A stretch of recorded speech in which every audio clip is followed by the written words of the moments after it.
mulai.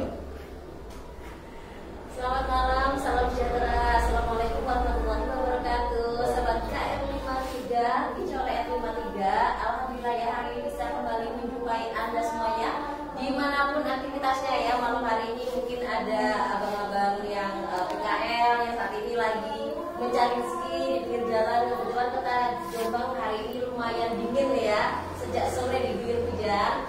Semoga dagangannya tetap laris ya, dan buat semuanya saja yang di sana lagi mantau siaran kita yang kebetulan memang live di Facebook RKR53 Broadcast. Silahkan nanti teman-teman bisa ikutan nimbrung, bisa ikutan diskusi bareng-bareng. Jadi kita santai-santai aja ini sambil ngobrol, sambil ngopi, sambil makan ketela. Nah, untuk awal perjumpaan kita akan kenalkan dulu ada siapa saja sih teman-teman yang sudah hadir di studio KR. Nah, untuk narasumber kita ini ada dua sebenarnya ya, dari teman-teman caleg. Tapi yang datang nggak hanya on time sebelum ya, free time. Ini akas banget ini ya, ada Mas Hilmi. Nah, Mas Hilmi ini dari caleg dari Partai Kebangkitan Bangsa ya. Namanya Hilmi aja Mas. Hilmi Tok. Hilmi Tok, nggak ada tambahnya.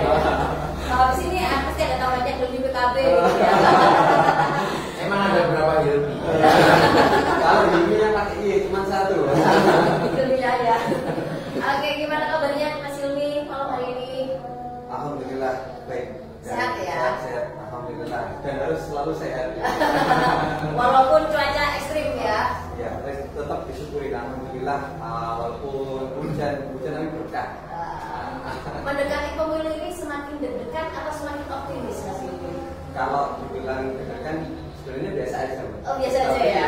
Ya, biasa aja ini kan supaya kita tetap optimis. Kalau deg-degan itu malah ngedor.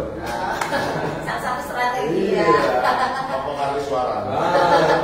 Oke, terima kasih Mas Hilmi. Nah, kemudian ada panelis kita. Nah, ini yang sudah sering. Oh, yang ini dulu Iya. ya. Oke. Ini pendatang baru. Stak lama. Stak lama. Mantan yang kembali lagi ya. Ini ada Cak Pri dari KR53 Broadcast ya. Kalau teman-teman mantau awal kita siaran pastinya sudah tidak asing ya dengan suara Cak Pri yang suka bercuak-cuak, dan sekarang lagi aktif juga bersama Pliplo-nya. Apa Pliplo? TikTok. Oh, TikTok. Oke. Nama baru. Kata baru. Ya, gimana Cak Pri rasanya balik lagi di KR53 setelah 1 tahun lebih ya kayaknya ya? Iya, 1 tahun lebih. Kembali ke desa. Kembali dari desa, kembali ke sini. Kayaknya ya. Dari urban. Tanggung jawab moral. Saya harus kembali ini. Kayaknya ini rakyat harus didampingi. Harus kembali ke suara. Kalau di desa nggak bisa. Gitu lah. Oke, terima kasih Mas Tri. Nanti akan semakin membuat ramai diskusi kita ya. Nah, kemudian di depan saya, nah, Apa no? Siramuddin. Aku sampai pegel atau kenal-kenal dan bisa hafal kalau yang menonton di rumah ya. Nah, Saking ini ada- seringnya. saking sering. Tapi kan nggak nyala kan? Ini toh. Awas lu hari ini enggak, lu awas lu ya. Nyala. Yang penting apa seperti apa? Ini dia ada Aanan Syari ya, dari kali ini ada mewakili Lingkar Indonesia untuk Keadilan atau LINK. Gimana An? Semangat? Semangat, tapi loyo juga karena banyak laporan menyangkut soal ini. Masyarakat lagi resah karena pajak bumi dan bangunan itu naiknya nggak karu-karuan. Ini gara-gara menjelang apa namanya? Enggak, ini gara-gara ini bupati atau PJ bupati ini menurutku kerjanya nggak profesional, sehingga masyarakat menjadi kaget. Misalkan tiba-tiba yang dulunya pajak rumah itu kan, pajak rumah itu kena 80 gitu kan, sekarang menjadi 150.000 kayak gitu, dan itu Naiknya hampir 50%. Iya, dan itu kadang-kadang juga ini loh, nggak sama kemudian. Nggak sama itu begini. Biasanya kan kalau objek pajak itu kan lebih mahal kalau di pinggir jalan, gitu kan. Misalkan semakin dia dekat dengan pinggir jalan besar, logikanya kan semakin mahal. Nah, kemarin rame itu justru rumah yang jauh dari kota, pinggir jalan besar itu jalan lebih utama. mahal ketimbang ini kan. rame-rame ini juga namanya disambut oleh Dewan, dan aku mendengar beberapa di pemberitaan itu anggota apa namanya DPRD memanggil mungkin supaya di kajian. Iya, dikaji dan sementara ditunda dulu. Oke, ini kayaknya lanjutan diskusi kita kemarin ya. Iya, termasuk pajak juga soal apa namanya? Iya. Pajak ini ya teman-teman dari warung, dari restoran gitu ya. Oke, mari kita akan ngobrol lebih panjang dan banyak tentunya, dan kita santai-santai aja ya. Nah, untuk awal ini mungkin aku persilakan Mas Yudi untuk kita ingin tahu ya, atau mungkin para pendengar pemirsa ya, biasa di radio ya. Nah, para pemirsa mungkin ingin tahu kira-kira untuk awal ini apa sih yang menjadi motif atau tujuan dari Mas Yudi kok ingin menjadi apa namanya wakil rakyat di legislatif, kira-kira apa itu? Terima kasih. Makasih waktunya, dan ini saya nyamannya apa ini? Sobat KR. Sobat KR. Nah, Sobat KR. Ini motivasi saya sebenarnya dalam kontestasi legislatif ini, itu kan ini ada latar belakangnya. Latar belakangnya dulu kan tahun 2015 kan saya masih dulu di Mandiran Jombang, kemudian saya alhamdulillah ada kerjaan di Jakarta, saya ikut ke Kompak pada saat itu. Kompak kalau ini nama ASN-nya di sana, dan itu di bidang pemberdayaan masyarakat desa. Jadi alhamdulillah selama tahun 2016 sampai tahun 2023 kemarin, dari Sabang sampai Manowari saya sudah sampai Merauke ya. Itu saya banyak menemui masyarakat, banyak menemui tokoh-tokoh desa dan sebagainya, problematika dan sebagainya. Itu yang kemudian menjadi motivasi saya ketika kenapa saya kok nggak bisa ngerti Jombang. Nah, salah satunya saya mohon izin kepada orang tua untuk bagaimana saya tak ngaji lah. Kalau dulu ngajinya lewat sekolah, sekarang ngajinya lewat kabupaten. Itu DPRD kabupaten. Pertama unsurnya saya mengabdi, kemudian melihat Jombang itu kan hanya Jombang itu yang teman-teman tahu dari Jakarta adalah ini contoh sama makam di Gus. Tapi ketika Jombang itu sudah mau pinggiran, itu orang-orang tidak tahu. Dan ketika saya riset sebelumnya itu kan saya keliling dari pinggiran Jombang sampai di kota, ternyata kan agak tinggi. Makanya motivasi saya juga salah satunya adalah membangun Jombang dari pinggiran dan yang terpinggirkan. Dari pinggiran dan yang terpinggirkan. Siapa yang terpinggirkan? Orang-orang.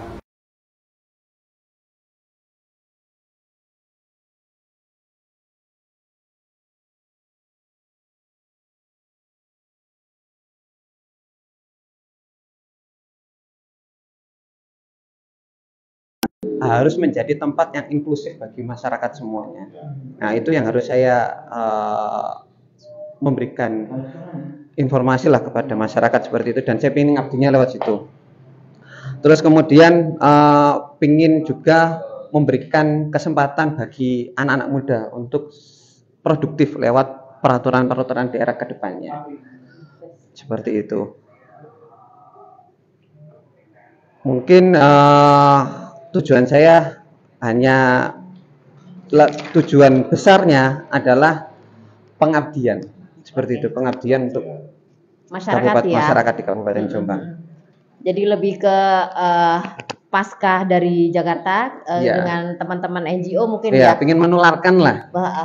Harus balik lagi ya ke daerah lagi ya.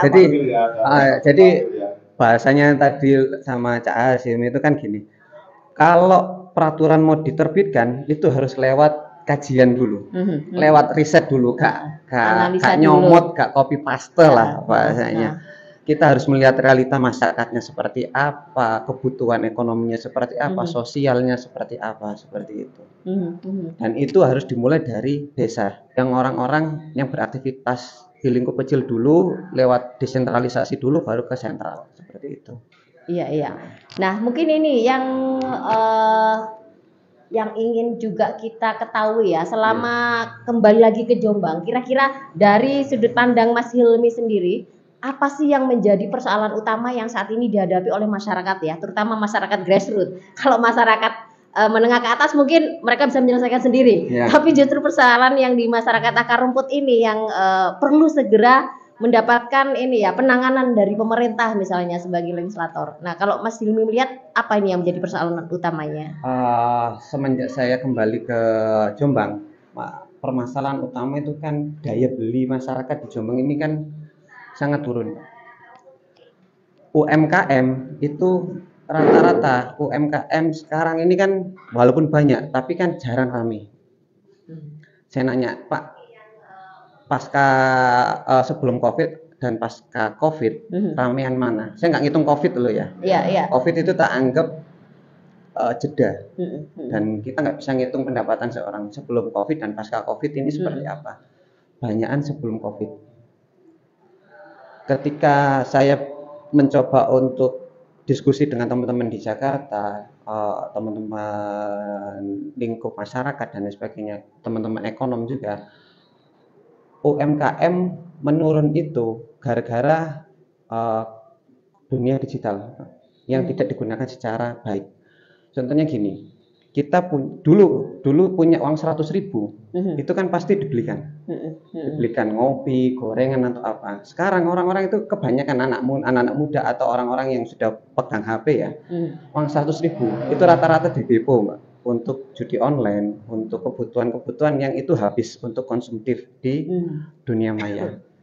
Sekarang judi online loh bahasanya. Siapa sih yang bisa menang banyak? Nah, orang-orang kan ketagihannya di situ, ingin kaya cepat lewat. Kaya cepat itu kan karena teredukasi di YouTube. Dikit-dikit, oh saya 3 bulan ada penghasilan segini lah. Orang-orang kan pingin nggak di mana-mana. Instan gitu ya, dapat rezeki yang cepat kaya. Padahal kan di setting, dibuat-buat gitu seperti itu. Jadi itu yang saya temukan bahwa masyarakat rata-rata sudut pandang kehidupan sekarang pingin cepat kaya, tapi apalagi Gen Z ya saya bilang, Gen Z itu wis pokoknya aku ngonten dan oleh duit itu bahasanya loh, enggak seperti itu. Memperoleh kekayaan itu harus berproses, itu harus ada yang dipertaruhkan. Kalau nggak ada yang dipertaruhkan, mau tangi turu tok ya kapan itu seperti itu bahasanya seperti itu. Mas Hilmi, nanti kita lanjut lagi ya. Sekarang kita mau mendengarkan ini komentar yang sudah dari desa ke kota, balik lagi ke desa, sekarang ke kota lagi. Jombang ini kota ya. Kota tapi kalau saya merasakan kota desaku ya sempit masalahnya pemukimannya. ya begini ya. Kalau memang kita melihat orang-orang desa itu sebetulnya juga konsumtif apa yang disampaikan oleh Hilmi itu tadi, yaitu anak-anak muda itu sukanya ya nongkrong di warung dengan top up isi depo ya, itu memang terjadi, termasuk di pasar tradisional juga mengalami sepi ya. Itu daya beli masyarakat akhirnya turun gitu. Tapi bukannya karena barang-barang sembako semuanya naik Mas, jadi daya belinya juga turun nih. Jadi kalau saya melihat orang-orang di desa itu mengandalkan bantuan itu loh. Iya, BLT bantuan sosial, ada BLT, ada itu. Kan banyak kan. Adalah apa itu tujuannya apa? Tujuannya saya juga melihat itu ya untuk sekedar menabubukkan. Ada persoalan serius, orang bolak-balik ya dibantu, dikai mangan kan. Dan mereka juga tidak percaya kalau ke depannya kalau begini terus akan terjadi krisis, juga tidak percaya. Kita sudah diupaini negara seolah begitu. Itu yang terjadi kapan seperti itu kan. Itu kadang-kadang juga mengerikan. Bersyukur juga saya Bung Hasim menjemput saya juga menghindari money politik yang juga sudah mulai gerilya di kampung-kampung, bahkan ngeri sekali itu. Pokoknya memprihatinkan. Kalau saya di sini kan merasa nyaman begitu, tidak terkontaminasi apa-apa kalau mau nebus banyak lapisannya ya di sini ya. Begitu kan, bisa berkebun apa begitulah kira-kira Mas Hilmi ya. bisa Oke. membantu apa yang ada di Gede Sugi gitu lah kira-kira. Oke. Nah, ini kalau kita dengarkan ini suara. Ini yang mulai dari masalah pendidikan, masalah stunting, masalah apa lagi tuh? Masalah diskriminasi. Ibaratnya itu tas sebaya. Biro umum. Biro umum yang semuanya ada ya, sampai LGBT pun ada. Nah, kalau Aan melihat sendiri persoalan yang saat ini benar-benar dihadapi oleh masyarakat Jombang itu apaan? Yang benar-benar ini sudah emergensi nih. Setiap sektor itu selalu akan Memiliki berkompetisi ya. Misalnya soal ekonomi tadi, Hilmi sama Bri tadi mesti ngomong soal kemiskinan gitu kan. Kalau di Jombang itu kan gini loh, Nur. Dulu 2005-2007 itu ketika APBD kita itu masih di kisaran 2 triliun, itu soal kemiskinan juga. Sekarang ini 2023 itu kan APBD kita kan 3,17 ya. Triliun ya. Problemnya juga sama gitu. Bahkan lebih parah lagi misalkan di Kemarin kamu bilang ada kemiskinan ekstrim. ya itu yang aku mau katakan ya bahwa aku kadang-kadang mikir gini, dulu nggak punya duit kemiskinannya segitu, lalu sekarang kita punya duit yang lompatannya 1 triliun, itu masih persoalannya sama. Masih gitu kan. Kadang-kadang kan mikir ini Akarnya di mana? kalau problemnya di mana? Di mana? Desa yang dulu nggak ada duit besar misalkan ya, Dana sekarang desa kan ya? kelihatan. Tetapi itu tadi harusnya kan masyarakat sudah tidak lagi miskin. Harusnya ya. Sudah sejahtera Harusnya. Itu Sirkulasi perekonomian. nah, itu nanti. Jadi itu ya. Yang kedua misalnya kalau di sektor pendidikan aku mengamini Nadiem lah. Dunia pendidikan kita kan mewarisi 3 dosa besar lah, kayak gitu. Pertama adalah perisakan, pembulian, KS, kekerasan seksual dan intoleransi, masih kayak gitu. Belum lagi soal kesehatan, soal stunting itu. Aku kadang-kadang mikir, kalau problem itu diletakkan sejajar, maka akarnya di mana, kayak gitu. Aku masih meyakini bahwa problem terbesar kenapa kita yang dulu PAD-nya, APBD-nya 2 triliun sampai 3,2 triliun kok ya tetap seperti ini. Kalau mau ngomong meskipun ini klasik, lagi-lagi ini soal korupsi, Nur. Birokrasi pemerintah ya. Tidak hanya soal birokrasi, mumpung di sini ada caleg baru gitu. Bri tadi kan sudah sempat nyinggung dong. Gitu kan. Sekarang kamu tanya Hilmi itu kan, dia udah keluar berapa itu kan? Iya. PSI kemarin kan digoreng-goreng kan, dana kampanyenya 180.000 kan, padahal balonnya kemana-mana gak karu-karuan kan.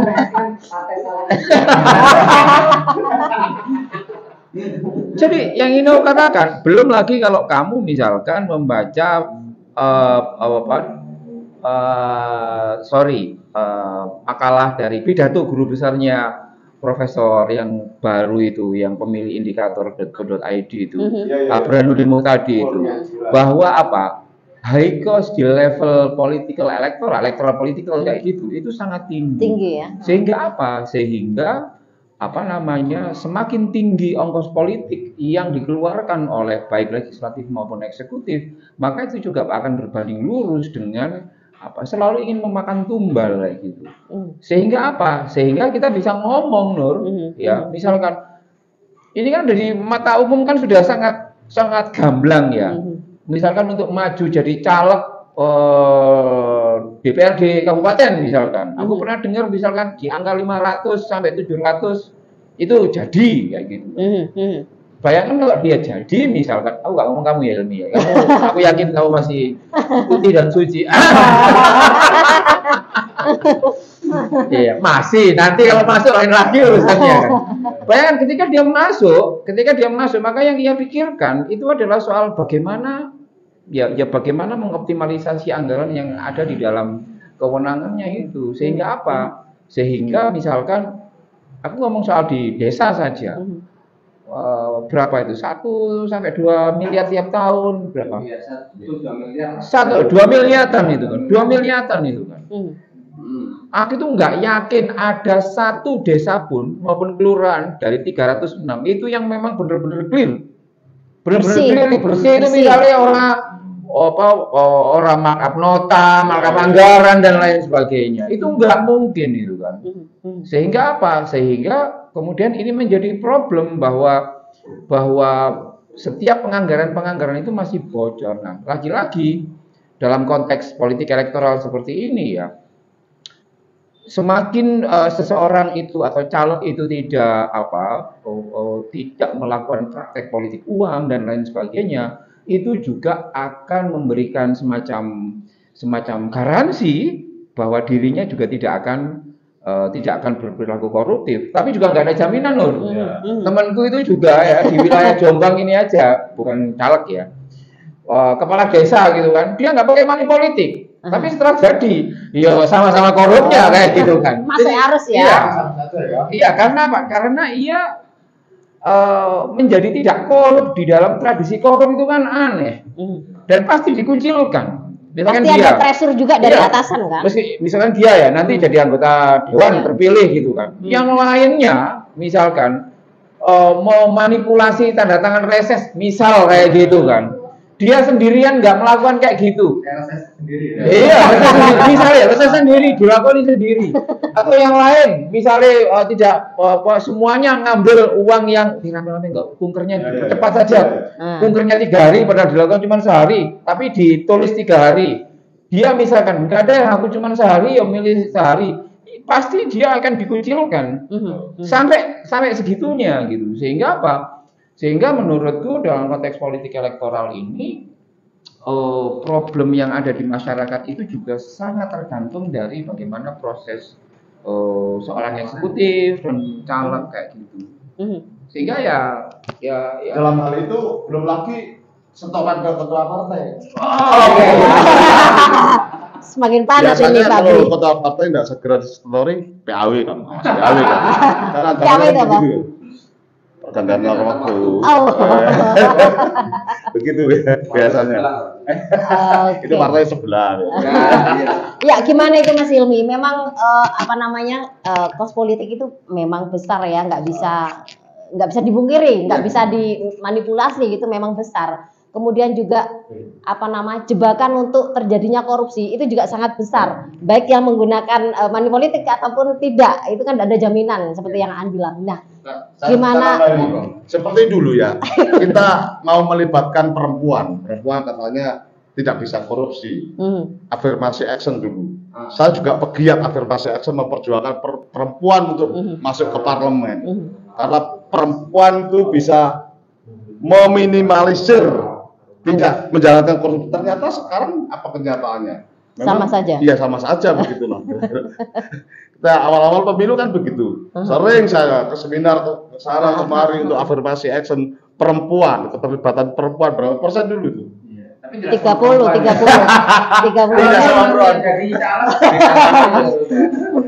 Kayaknya aku di wilayah aman aja deh sama KR. Gimana Mas ini pertanyaan yang tadi?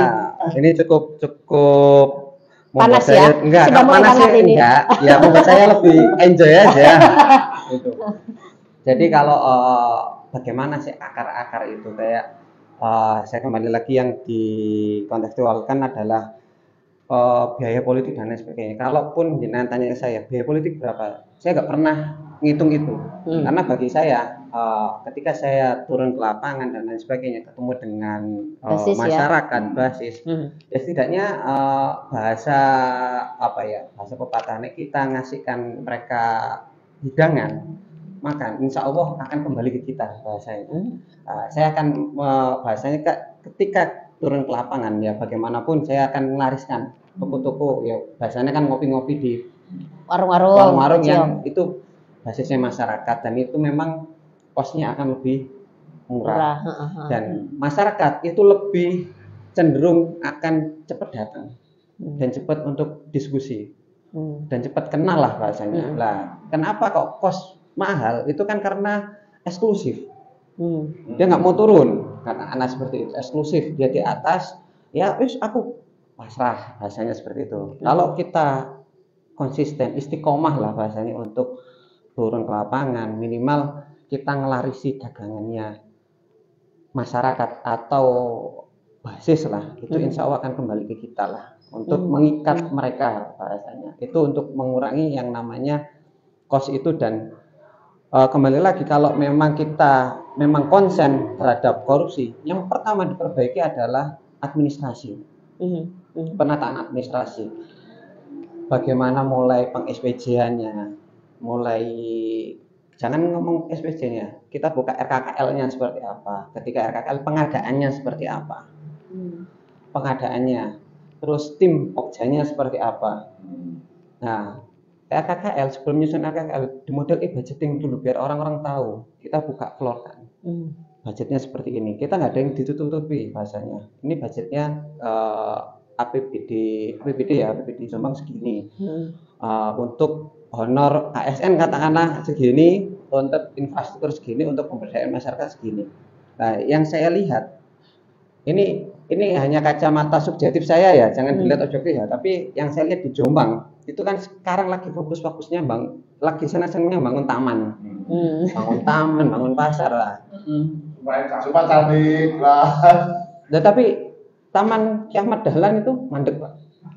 Kan maksudnya itu jadi kan mulai prosesnya ini harus kita digitalisasi agar meminimalisir. Kalau kita mengurangi kayaknya dalam jangka waktu 5 tahun itu kayaknya susah, tapi meminimalisir itu insya Allah bisa lewat digitalisasi itu, lewat e-budgeting, lelang seperti itu. Sekarang gini, katakanlah ada kegiatan pembangunan taman, yang tahu lelangnya Jombang siapa sih? Nggak ada yang tahu. Harusnya kan syukur-syukur diumumkan lewat mungkin ada situs resmi ya, situs resmi yang tahu yang mengerjakan, atau yang tahu temennya PPK lah katakanlah. Nah itu jadi di budgeting itu diterapkan, mungkin itu bisa akan mengurangi hal tersebut. Dan kalau menanggapi kayak tadi reses, terus perjalanan dinas, kalau saya di program itu ada namanya Emonef, Pak. Jadi Emonef itu mengetahui, katakanlah dia 3 hari turun ke lapangan ke desa, ya dia harus selama 3 hari itu turun ke lapangan lewat laporan perharinya dan lewat foto yang di upload atau video laporan harus jelas. Kalau cuma laporan latar belakang, kayak sekarang kan rata-rata nggak tahu ya. Kita laporan perjalanan dinas yang ada di DPR kita nggak tahu maksudnya seperti apa. Yang biasanya laporan cuma formalitas. Tapi di Emonef itu laporan menjadi hak tindak lanjut. Katakanlah saya ke Sengon, Monef ke Sengon. Terus ada teman saya Monef ke Sengon lagi lah. Dulu yang Monef ke Sengon ini ngapain? Nah diketahui dan ditindak lanjuti lagi. Jangan ditanya hal yang sama, diulang lagi. Itu yang harus kita tata untuk menghindari kebocoran anggaran untuk perjalanan dinas dan sebagainya. Itu kalau saya diamanai untuk jadi seperti itu. Oke. Nah, mungkin dari kalau sektor pendidikan tadi kayak ke model kekerasan, diskriminasi dan lain sebagainya. Dulu saya waktu ngajar itu juga sudah mulai, ya bukan ngajar, waktu saya sekolah sampai saya ngajar itu pun kekerasan, tindakan seksualitas itu sudah banyak terjadi. Apalagi saya dulu kuliah S1 S2 di UNER. Di situ ada mata kuliah namanya gender dan seksualitas, itu diajarkan dosen saya namanya Pak Budi Utomo. Ya, Dede. Pak Dede. Pak Dede dia kan ketua Gaya Nusantara. Ya. Di situ Itu saya juga perenyaan. Halo Pak Dede. Nah, saya milik Pak Dede lah. Nah, di situ saya juga sekarang ya. Saya di situ juga dibukakan bahwa ternyata ada jaringan masyarakat yang seperti ini. Dan itu membuat saya juga harus toleransi. Nah, tidak menutup kemungkinan, Pak, katakanlah hal tersebut terjadi di lembaga pendidikan. Tapi kan terutama kalau di Jombang ini kan teman-teman masih belum berani coming out. Iyalah, karena itu merupakan bagian dari kayak dosa lah rasanya kalau mau mereka ungkapkan. Tapi seharusnya katakanlah kita mau mengungkapkan pun nanti ada lembaga yang menaungi itu untuk di psikologiskan lah, untuk antar ke psikiater. Untuk didampingi lah ya. Didampingi agar tidak agar bisa ada perubahan lah seperti itu. Jadi memang kalau di sektor pendidikan itu harus kita kerjakan bareng-bareng untuk bagaimana kekerasan itu berkurang. Karena media sosial semakin kesini kan semakin kesana, gitu kan, membahayakan anak. Iya, gitu loh. memang ini ya kompleks Itu. kalau kita ngomong kekerasan ya, nggak hanya di dunia pendidikan, di tempat kerja, di tempat pesantren, di tempat hiburan, apalagi ya dimanapun itu memang selalu ada terjadi bullying, kemudian apa ya, ya itu tadi kekerasan seksual itu masih saja menjadi PR yang nggak akan ada habisnya sampai sekarang. Nah, gimana An? Menurutmu kalau tadi misalnya Mas Hilmi tadi bilang adanya apa namanya monif, semuanya serba digital. Apakah itu cukup untuk menjamin transparansi dan itu tidak akan dimanipulasi? Itu kan seperti kondom ya Nur ya. Kan seperti itu. Pelindung. Iya kan. Tapi kemudian kan kita juga perlu memastikan kondomnya bocor atau enggak. Iya, itu maksudku. Iya. Aku ingin mengatakan bahwa digitalisasi penganggaran, monitoring dan lain sebagainya itu adalah sesuatu yang wajib ada. Dan iya, wajib ada karena itu akan memudahkan setiap orang untuk evaluasi, melakukan tracking dan meminimalisir orang untuk jika dia ingin melakukan tindak kejahatan korupsi dan lain sebagainya. Tapi itu tadi kan dalam dunia kriminal itu kan mesti maling itu lebih pertimbangan kayak gitu kan. Jadi gitu. Jadi misalkan kayak gini kan. Ini kan udah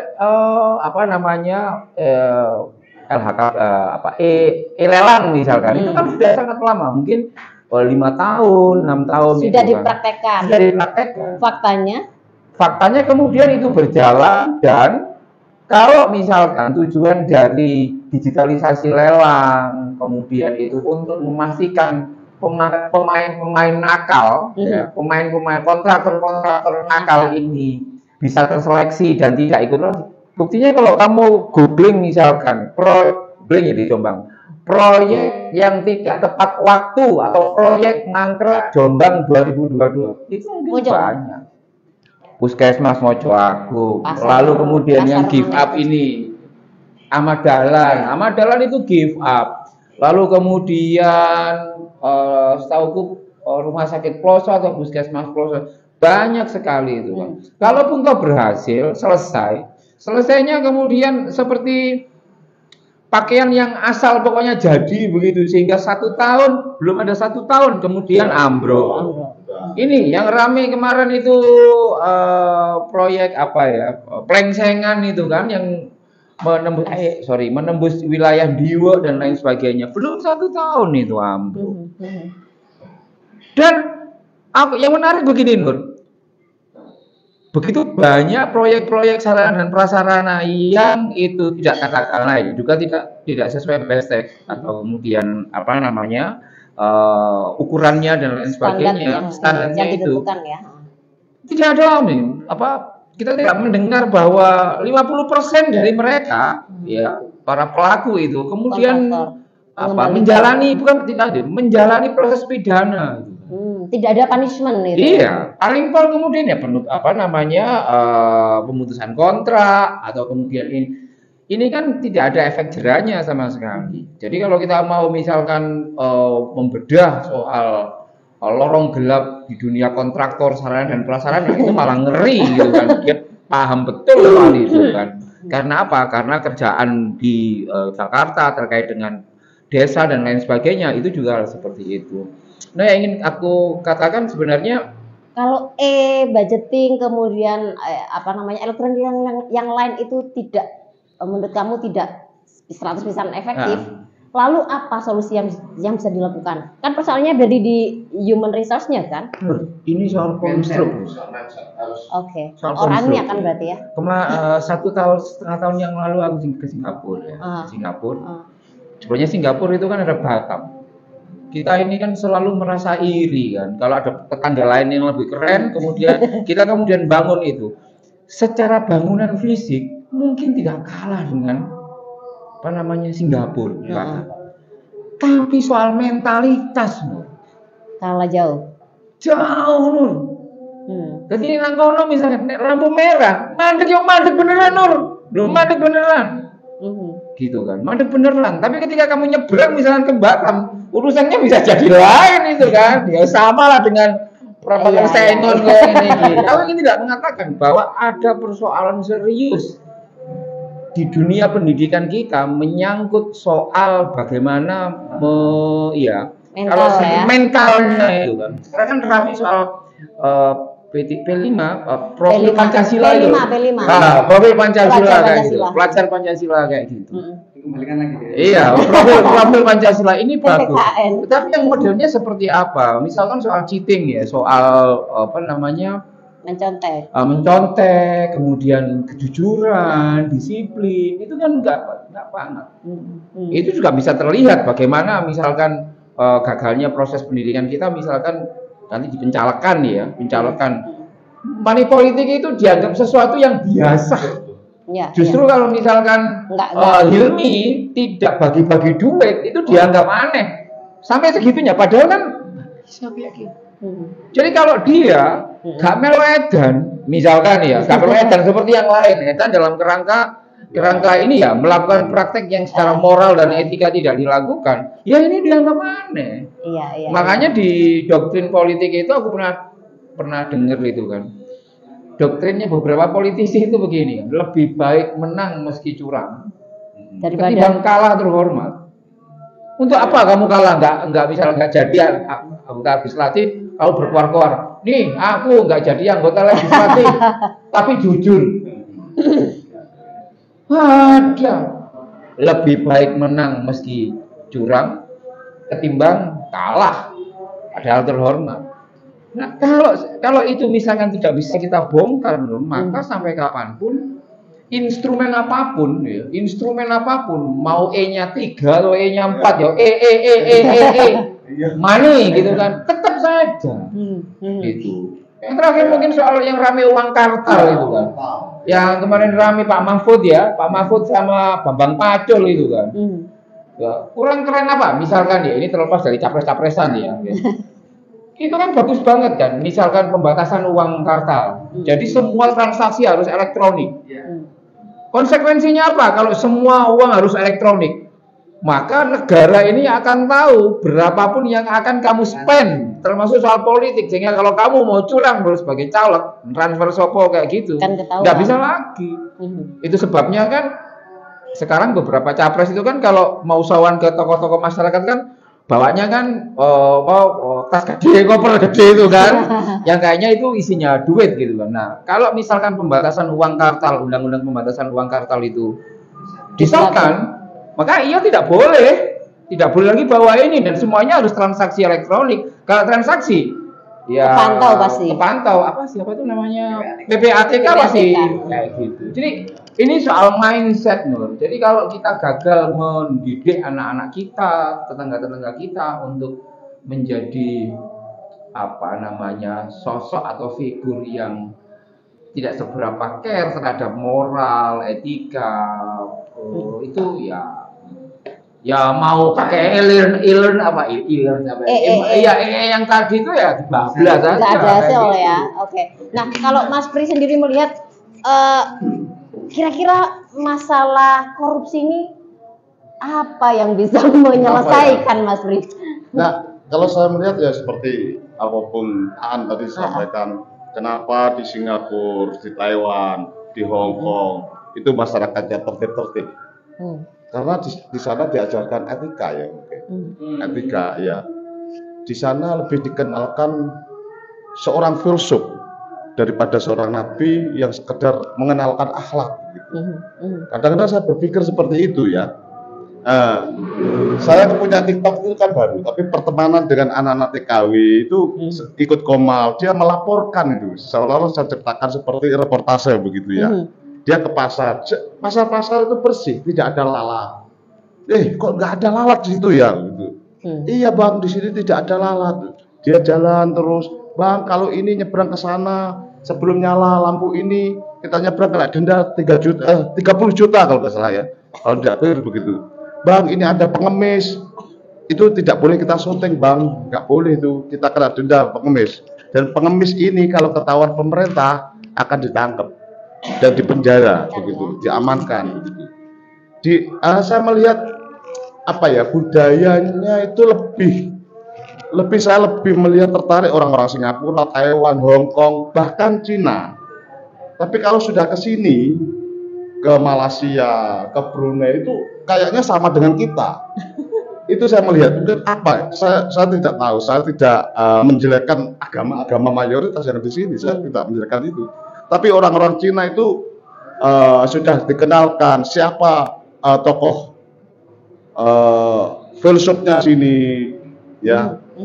Siapapun tokoh filsuf Cina itu yang terkenal, Mao Zedong, ya, dengan etikanya, dengan attitude-nya itu sudah dikenalkan oleh anak didiknya di sana. Itu. Dan yang kadang-kadang saya juga berpikir, padahal kita itu adalah suku ras Mongoloid, Austronesia dari Taiwan. Yang ketika tahun berapa itu? Tahun 1500 sebelum Masehi sampai tahun 1000 sebelum Masehi itu melakukan perjalanan ke sini kan. Kita kan keturunan orang-orang sana. Kenapa budayanya tidak seperti orang-orang sana, tidak dekat-dekat situ gitu loh. Mungkin itulah seperti ya kadang-kadang termasuk yang merusak, yang menjadikan korupsi menjadi budaya, termasuk itu bang.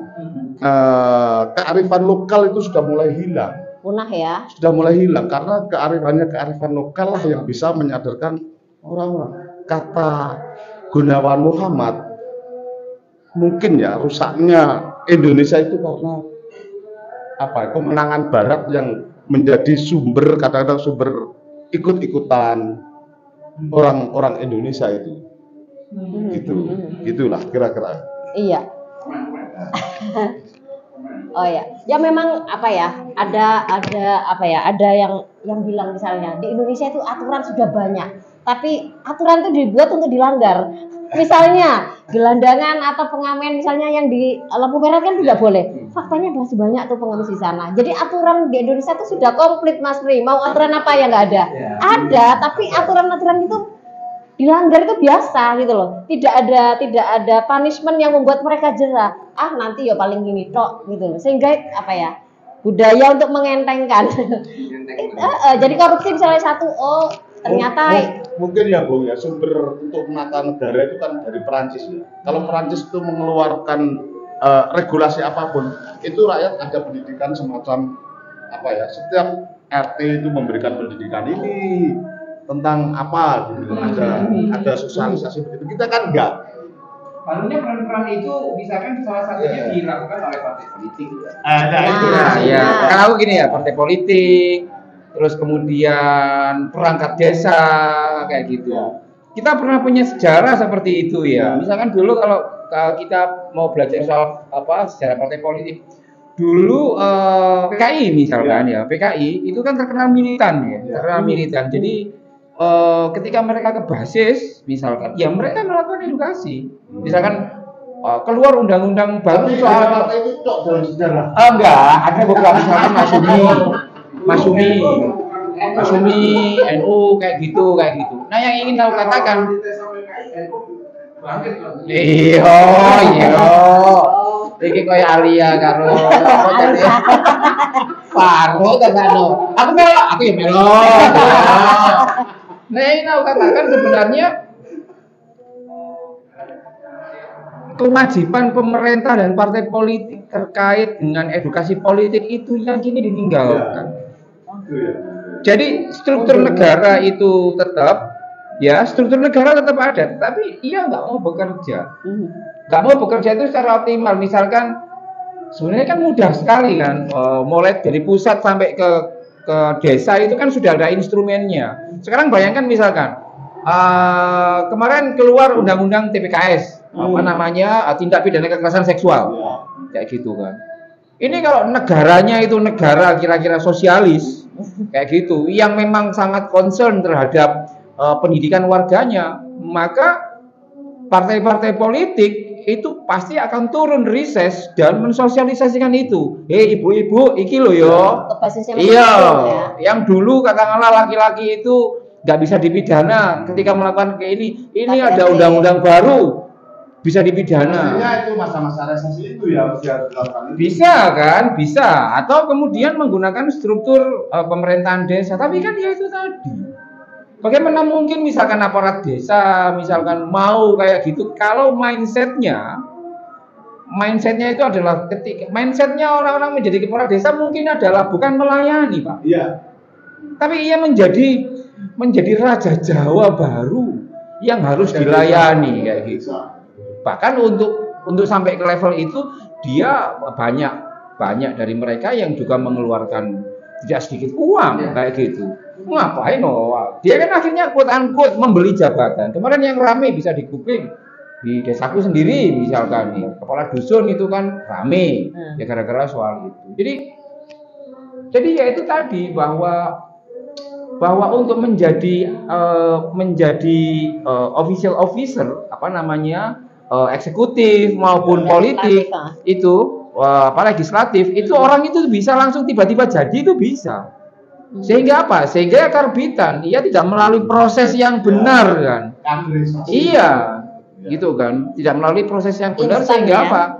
Instan yang menggunakan bumbu duit itu tadi yang akhirnya ya rumit itu tadi kan. Tiap tanda tangan harus ada amplopnya, tiap ini harus ada amplopnya. Ini repot kalau seperti itu. Gimana Mas Hilmi? Semakin yakin akan menjadi caleg, Mas? Yakin, saya yakin. Karena kita di pemerintahan nantinya bisa memiliki wewenang untuk mengatur bagaimana caranya memberikan mindset ya. Ini usulan yang bagus menurut saya. Katakanlah ketika reses itu kita harus mensosialisasikan dan lain sebagainya. Ini menurut saya akui ini ilmu baru. Jadi nanti ke depan memang saya akan lebih fokus bagaimana pertama terkait SDM ya, pengelolaan SDM. Saya ingin Jombang ini setidaknya walaupun dikatakan kota santri, tapi kota santri yang unggul di segala zaman ya, tahan banting ya. Gak dikit-dikit mental health bahasanya arek-arek genzer saiki. Sekarang ya. Dikit-dikit galau. Dikit galau. Terus dari situ nanti kan kita bisa gini. Anak muda kalau sudah mindsetnya politik secara bersih dan ada panutannya, itu nanti ke depan akan merubah sistem politik kita, akan lebih berani untuk peduli pada rakyat seperti itu. Jadi mindset itu yang harus kita ubah mungkin benar. Dimulai dari kurikulum di sekolah, ditanamkan di sekolah-sekolah atau guru-guru. Setidaknya seperti ini. Kalaupun kita ngomong kita jangankan ngomong korupsi secara uang, korupsi secara waktu itu juga banyak terjadi di sekolah. Guru, minimal guru aja deh, kita ngomong guru kalau sudah guru yang PNS loh ya, guru yang sudah memiliki sertifikasi dan lain sebagainya. Kalau guru udah dapat sertifikasi dan lain sebagainya, disuruh ngurus sertifikasi, lebih berat sertifikasinya daripada berat ke muridnya. Banyak murid yang ditinggal. Nah ini kan memberikan pembelajaran kepada murid secara tidak langsung terhadap ketidaktanggungjawaban terhadap antara guru, ketidakprofesionalan antara guru dengan murid. Dikit-dikit ditinggal. Kecuali gurunya sakit itu beda. Tapi ya kalau urusan administrasi harusnya itu kan didahulukan ke sekolah, ke murid lah seperti itu kan. Itu yang membuat mindset si generasi muda ini, guru kuai nyolong-nyolong waktu kok, pomane aku lah bahasanya seperti itu. Jadi kita sebelum ngomong terkait korupsi dan sebagainya, mulai dari bawah itu mungkin dari ibu kepada anak. Kayak seperti bullying itu sebenarnya kita jangan ngomong di sekolah deh, kita di keluarga dulu ya, anak dan ibu. Kita kan juga nggak boleh membullying anak kita sebelum anak kita nanti dapat bahan untuk membullying temannya. Bahasanya seperti itu. Ya saya juga masih proses belajar dalam mendidik anak. Tapi dari situ saya juga belajar bahwa bullying itu berawal dari keluarga lah bahasanya. Iya. Begitu juga korupsi harus ditata dari keluarga dulu. Kita coba untuk transparan. Minimal kalau sudah berkeluarga transparan pada istri. Gitu loh. Tapi satu ya, nanti kalau kamu ingin mengubah mindset, itu kamu pasti akan berhadapan dengan ketua partai, berhadapan dengan Nggak usah diomong nanti ini. Nah, itu nanti belakangan. Bahasanya kalau memang itu terjadi ya setidaknya kita punya independensi pikiran lah. Bahwa ayo Aku lah. yakin sudah ada bayangan itu nanti ya. Ya. paling tidak harus punya pendamping. Iya. Advokasi lah. Aku dikoyok-koyok ketua partai itu. Pokoknya ya. pokoknya sering-sering ke lapangan itu supaya kita tidak cukup waktu untuk ngerasani elit. Nah, kalau kita banyak ke lapangan itu kan kita banyak berdiskusi dengan masyarakat. Kalau kita banyak di kantor itu akan diskusi sama elit gitu aja. Oke, Mas Ilmi, nanti kita sambung lagi ya. Ini aku baca dulu teman-teman yang sudah gabung, yang sudah komen. Kasihan ini ya, sudah menunggu-nunggu kok agak dibaca-baca gitu ya. Ini ada Kak Rere Farida. Nah, sing penting BLT jadi mental kere yo rapopo penting bayaran. Nah, ini dia komennya ya. Terus ditangkep itu sama Adi Kendil. Iki maksudnya opo toh kok ra ngerti aku. Nah, itu komennya dari Kak Riri tadi ya. Ada lagi dari Ridho Sanjaya. Sing miskin tetap miskin, sing kaya makin kaya. Aduh, lagunya Bang Haji ini. Oke, itu kerja kon iku ben bayaran, ojo BLT ae ora nek oleh. Waduh. Itu ya dari Ridho Fernando. Iki ngomong opo sih ra paham aku, tolonglah pemerintah iku piye carane hidup negeri amplop. Waduh, ada gitu ya Capri. Masih dari Ridho Roma. Ini anaknya Bang Haji ternyata yang komen namanya Ridho Roma ya. Aku yo gak paham Cak, bendino kena dioksin tonggoku bakar-bakar plastik, peraturannya sampah gak jelas. Suwe-suwe yo mati kena dioksin. Oh, koyok perang dunia 2 ya, tentara diracun gawe dioksin. Ya itu tadi ya. Jadi banyak sekali peraturan di Indonesia itu ya itu tadi hanya bunyi aturan aja, tapi juga pada faktanya masih banyak dilanggar dengan mudah, dengan apa ya? Nggak merasa bersalah gitu loh An. Misalnya buang sampah sembarangan di sungai, bukan mereka nggak tahu, mereka tahu tuh bahayanya akan banjir akan apa, tapi tetap dilakukan dengan mudahnya. Nah itu kan persoalan ya, kembali lagi persoalan mental, kembali lagi ke dunia pendidikan kita yang belum bisa apa ya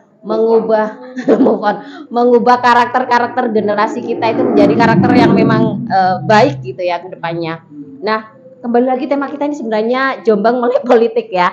Kalau dari sisi Aan sendiri melihat para pemilih, apalagi banyak sekali para pemilih muda ya untuk pemilu kali ini, kira-kira apa sih yang harus mereka lakukan supaya bisa menjadi pemilih yang cerdas, yang enggak tergiur hanya karena mereka itu cerdas loh, mereka cerdas itu ya. cerdas dalam dunianya sendiri gitu.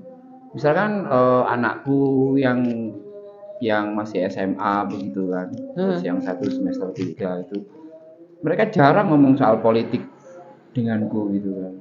Dan tapi mereka selalu cepat untuk bisa mendapatkan informasi yang mereka inginkan ya, dengan menggunakan gadget dan lain sebagainya. Sehingga mereka itu punya logikanya sendiri gitu kan.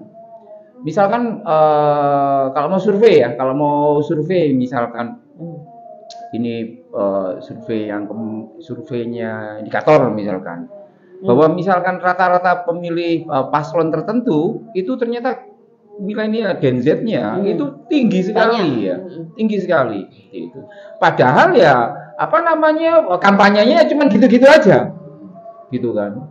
Nah, pasangan calon yang lain yang katakanlah sangat aktivis misalkan pendidikan dan lain sebagainya, itu ternyata juga respon dari milenialnya rendah. Kenapa begitu? Kalau menggunakan perspektif marketing begitu kan, yang kita kan mesti harus, kalau aku ya, kita kan mesti harus kalau mau meyakinkan seseorang, ya kalau bahasa pesantrennya itu kan gini, kalau limunasa biqadri ukulihi, kamu harus ngomong, kamu itu harus paham dengan siapa kamu ini berbicara. Kalau kamu misalkan bicara dengan anak SMA, maka kamu jangan menggunakan ilmu doktoral dan lain sebagainya yang kayak gitu. Terlalu Sehingga apa? melangit. Terlalu melangit. Sehingga apa? Sehingga menurutku misalnya kalau banyak orang mengatakan bahwa generasi milenial kita tidak cukup aware soal HAM dan lain sebagainya, aku tidak menyalahkan mereka. Karena apa? Karena biasanya kita mengedukasi mereka tentang HAM itu dengan cara yang membosankan. Dan kalau mereka itu udah bosan, kalau tidak menjadi mata kuliah umum, itu kan nggak akan diambil karena ini menjadi mata kuliah wajib ya. Mau tidak mau mereka harus di kelas. Nah, saya kira ini adalah tantangan yang luar biasa bagi kita. Misalkan bagaimana kita mendidik, mengajarkan soal etika Pancasila ya. Etika Pancasila yang tidak membosankan. Bagaimana membangun karakter itu dengan cara-cara yang milenial kayak gitu. Bagaimana misalkan bertindak jujur itu menjadi lifestyle. Jadi bukan hanya soal gadget saja, tapi misalkan kalau kamu pelaku kekerasan seksual, maka sebenarnya kamu sedang tidak stylenya Pancasila, tidak kayak gitu. Jadi itu yang menurutku, atau buang sampah sembarangan, maka itu akan menjadi satu social punishment sendiri. Sehingga apa? Sehingga bagiku sebenarnya milenial kita itu sudah sangat siap dari aspek, kalaupun untuk tanah, Nur. Mereka itu tanah yang subur. Nah, masalahnya kita ini, para penanam ini, paham nggak dengan karakter tanah ini? Kalau misalkan tanah ini subur, kemudian kita meletakkan tanamannya salah, cara menyianginya salah, ya dia tidak akan, perawatannya salah, ya tidak akan ini. Lalu kemudian kita marah-marah kepada tanah itu, tanah nggak subur, padahal nggak seperti itu. Nah, bagiku misalkan ini menjadi hal yang sangat penting, misalkan hanya dengan kampanye joget-joget aja ternyata dapat suara banyak, itu kan aneh gitu. Aneh, nggak usah ngomong soal duit dan lain sebagainya, tapi the way we talk to each other itu menjadi penting gitu kan. Bagaimana kita ngomongnya ke mereka, meyakinkan mereka. Aku yakin generasi milenial kita itu sebenarnya yang agak brengsek itu kan yang tua kayak kita ya. merasa dirinya tahu semuanya dan jari kene gitu kan. Sehingga sehingga membosankan dan akhirnya anak-anak muda kita ya apatis. Ya sudah. Ya, kalau menurut Mas Pri sendiri, apakah para pemilih saat ini, terutama generasi milenial, apakah mereka sudah cukup tahu bagaimana cara memilih sosok yang bisa mewakili suara mereka, bisa ikut menyuarakan persoalan-persoalan yang dihadapi oleh orang tuanya, oleh tetangganya? Apakah mereka sudah cukup kritis untuk memilih figur yang tepat, gak hanya sekedar ini sama-sama muda, ini sama-sama kayak gitu. Gimana Mas Ri? Gini Bung ya, saya melihat yang disebut melek politik itu hanya terjadi di dua pemilu. Pemilu 1955 dan pemilu 1999. Itu ketika Soekarno menggelar pemilu, tanggal berapa saya kok? Jadi keket macul kemarin pemilu 1955 itu orang tidak nyoblos itu cuma 0, berapa persen begitu. Karena sakit, karena lupa masuk ke hutan. Angka golputnya dikit sekali ya. Dikit, tidak ada. Partisipasi tahun 1999 setelah Orde Baru tumbang itu juga besar. Kalau pemilu Orde Baru tidak bisa menjadi acuan lah.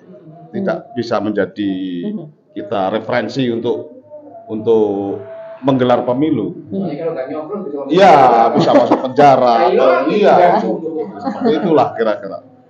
Nah, terus kalau melihat generasi milenial sebetulnya adalah keinginan untuk terlibat politik, ya. Tapi kadang-kadang seperti dikatakan Bung Aan tadi, kadang-kadang kalau sudah menanjak begini ditumpel, atau kalau sudah menanjak dilibatkan ke korupsi. Kan banyak anak-anak muda yang terlibat korupsi kan kemarin-kemarin itu kan.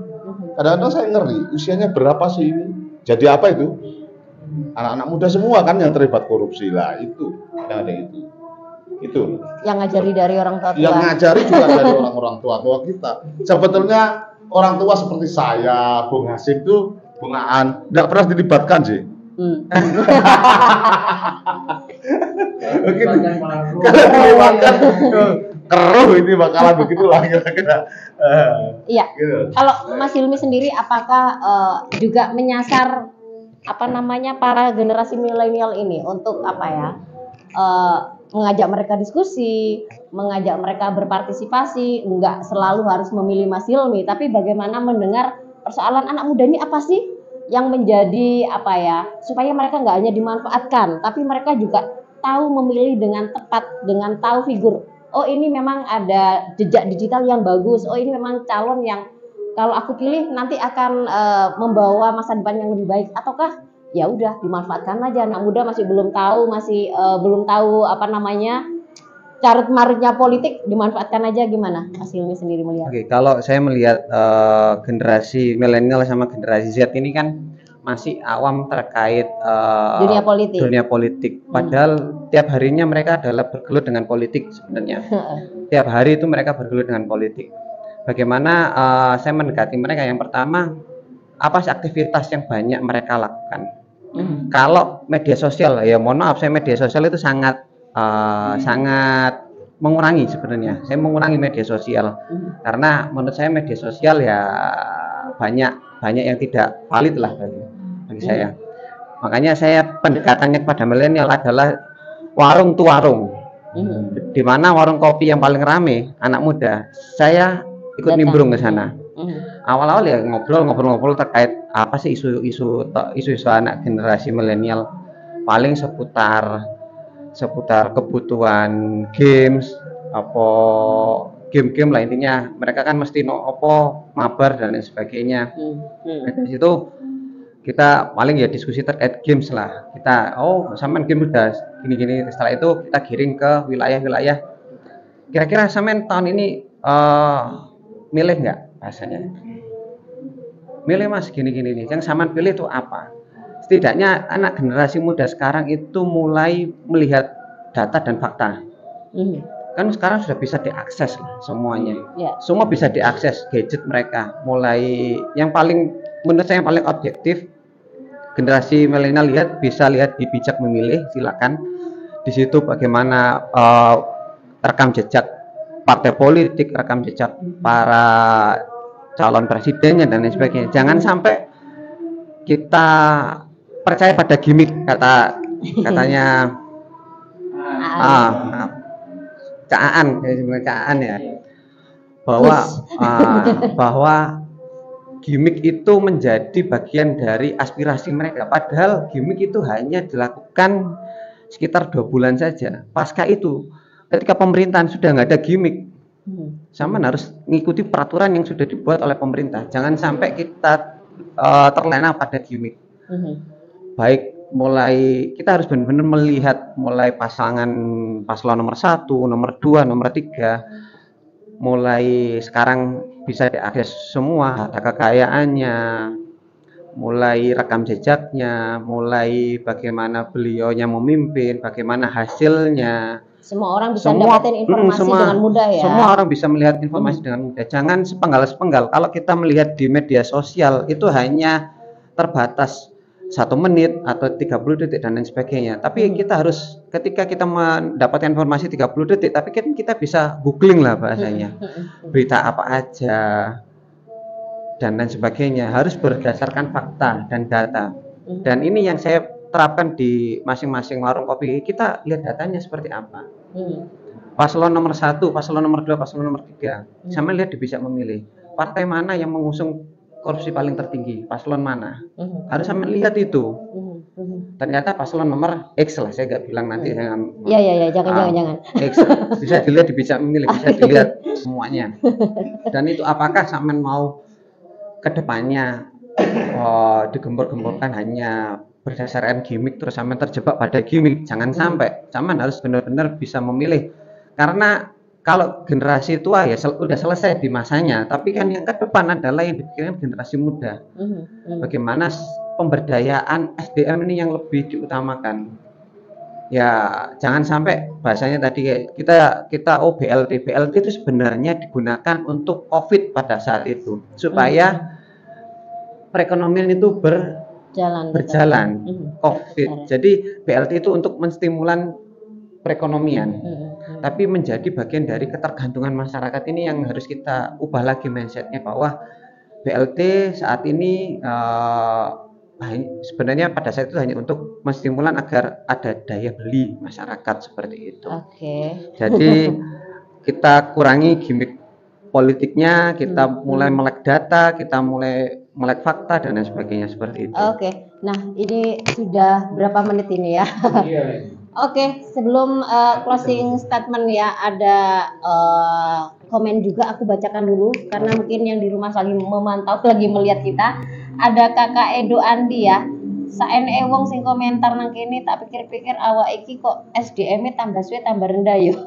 Apa maneh tanggone Ridho Roma iku. Wah, ini jangan-jangan tetanggaan ini komen ya. Mas Ban apa Ben? Oh, kalau bahasa Inggris jadi Mas Ben ya. Aan Hidayat monggo ngopi. Sebentar, Aan Hidayat siapa ini? Oke, yang di rumah ya, yang lagi mantau silakan ya kalau mau tanya-tanya atau komen boleh. Tapi ini waktunya sudah mepet, langsung aja kita ke closing statement. Nah, dari Aan sendiri apa sih pesan yang ingin? Oh, ada yang mau? Oh, baca puisi. Oke, sebelum closing. Oke. Sebelum closing ada kawan kita yang di studio ingin membacakan satu puisi. Ini Mas siapa? Boleh kenalan dulu. Cak Aris dari mana? Tonggone Gus Dur. Oke. Berarti kenal Gus Aas sama Gus. Oke, monggo Cak Aris. Di mana cari sini ya? Kakak kursinya enggak ke sini, Mas. Dia namanya Mas Hilmi. Semoga sukses. Amin. Saya tadi dikabari sama Kak Dimas. Oh, iya. Ada diskusi menarik. Baik teman-teman yang di rumah juga, ada satu puisi saya tulis tadi sore agak mepet waktu menjelang maghrib. Dadaan ini ya. Luar biasa ini Cak Aris ini. Monggo. Gairah politik. Serang teng serang teng.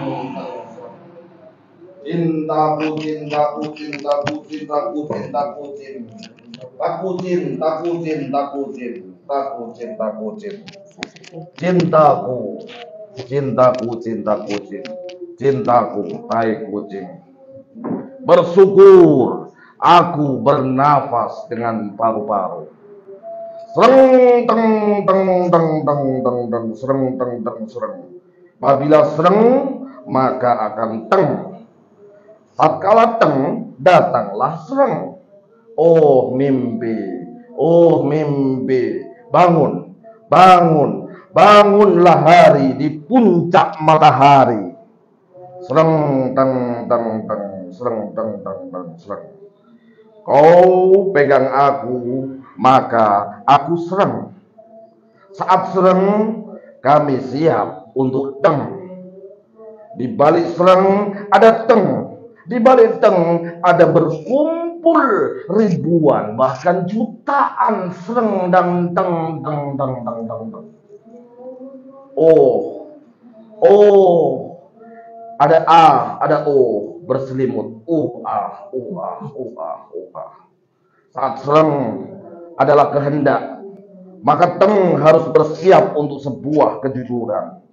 Saat teng kencang berdiri, maka sereng menuju lapisan masyarakat sudut di dasar gelombang.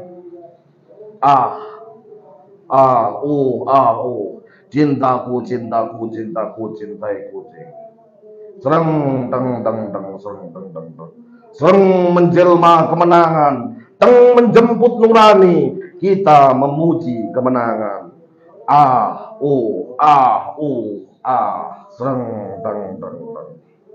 sereng adalah nafas, teng menjadi pemenang. Menang berarti bernafas, kalah pun pasti menang. Sereng sereng.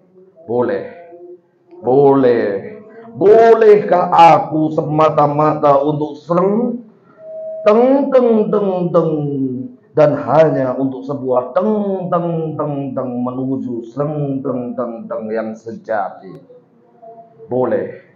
Bolehkah? Please, bolehlah, please, boleh, ayo, bolehlah, boleh. Demikian. Terima kasih ya buat Cak Aris ya. Oke. Ya, itu tadi salah satu puisi yang maknanya dalam ya dan tidak bisa di. Iya, ini jalur bahasanya sangat mudah dipahami sama Cak Apri nih, Cak aliran ini ya kayaknya Nanti ya. tafsirnya Pri. Iya, dia yang menerjemahkan bahasanya. Oke, terima kasih Cak Aris ya namanya ya dari Tebuireng dari Cuker ya. Oke. Nah, ini waktunya kita untuk closing statement dimulai dari Aan. Apa sih pesan yang ingin disampaikan kepada para pemilih yang tinggal 1 bulan nggak sampai ya? 25 hari. 25 hari lagi ke depan. Apa yang ingin disampaikan atau menjadi pesan agar mereka tidak salah pilih para caleg atau para capres dan cawapresnya? Apa sih pesannya? Aku kira kalau salah pilih enggak apa-apa, nanti bisa direvisi 5 tahun yang akan datang. Artinya apa namanya? Aku tidak ingin meden-medeni gitu. Nanti kalau kamu salah pilih, nanti kamu terkapar selama 5 tahun dan lain sebagainya. Setiap kali mau pemilu kan kita selalu ditakut-takutin kayak gitu. Nggak perlu ditakutin, tapi paling nggak dia tahu. Saya kira memang bahwa aku ingin mengatakan pada mereka bahwa gunakan separuh saja kemampuan kalian untuk membaca siapa calon-calon legislatif yang ada di dapilmu, lalu kemudian tracking dan kemudian kamu bisa menentukan kemana pilihan itu, karena bagaimanapun juga satu suara yang akan kita berikan di bilik suara itu akan menjadi penentu dan menjadi sesuatu yang signifikan untuk mengubah apakah Jombang ini menjadi lebih baik atau tidak. Dan jangan terlalu terobsesi untuk misalkan memilih ini lalu pasti nanti akan semuanya selesai, tidak, karena ketika seorang calon legislatif itu sudah jadi legislatif, kita juga mesti harus sadar bahwa mereka yang terpilih itu teorinya memang milik rakyat, tapi sebenarnya mereka itu adalah milik ketua DPC dan milik ketua umum partai politik. Jadi mereka lebih takut kepada ketum ketimbang kepada masyarakatnya. Oke, yuk Mas Hilmi untuk closing statementnya apa ini?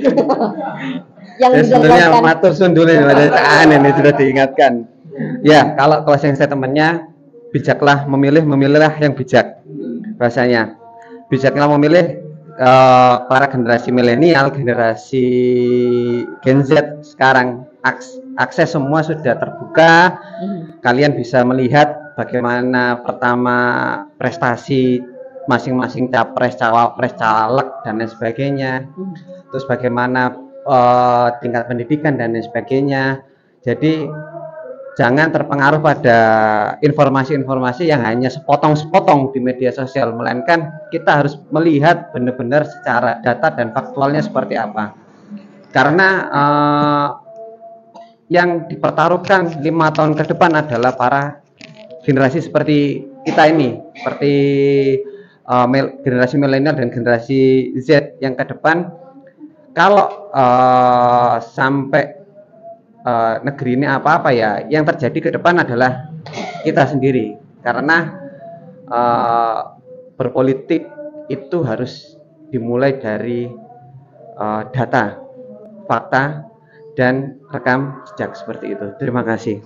Oke, terima kasih Mas Hilmi. Nah ini Cak Pri, kira-kira apa sih pesan yang ingin disampaikan kepada para pemilih yang tinggal 25 hari itu ke depan?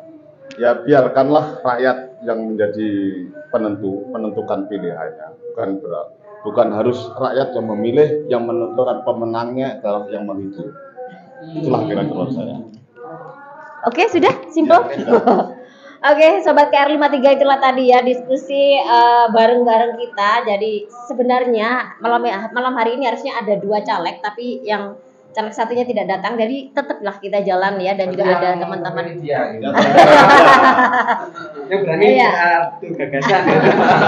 PR-nya mungkin ke depan semoga ini ya Mas Hilmi bisa tidak tergoda dengan itu tadi budaya-budaya korupsi dan juga mau amanah gitu ya atas kalau seandainya terpilih. Kalau tidak nggak masalah, bisa dicoba lagi kata 5 tahun ke depan ya. Semoga saja ini bisa menjadi referensi ya buat teman-teman, terutama teman-teman pemuda yang baru menggunakan hak pilihnya, supaya tidak asal pilih atau tidak terkontaminasi dengan gimmick-gimmick, tapi benar-benar tahu siapa sih calon yang akan dipilih dan benar-benar hati-hati dan tahu rekam jejaknya. Terima kasih untuk semuanya dan kita tutup. Wassalamualaikum warahmatullahi wabarakatuh. Selamat malam semuanya. Terima kasih. Kayak nanti Ala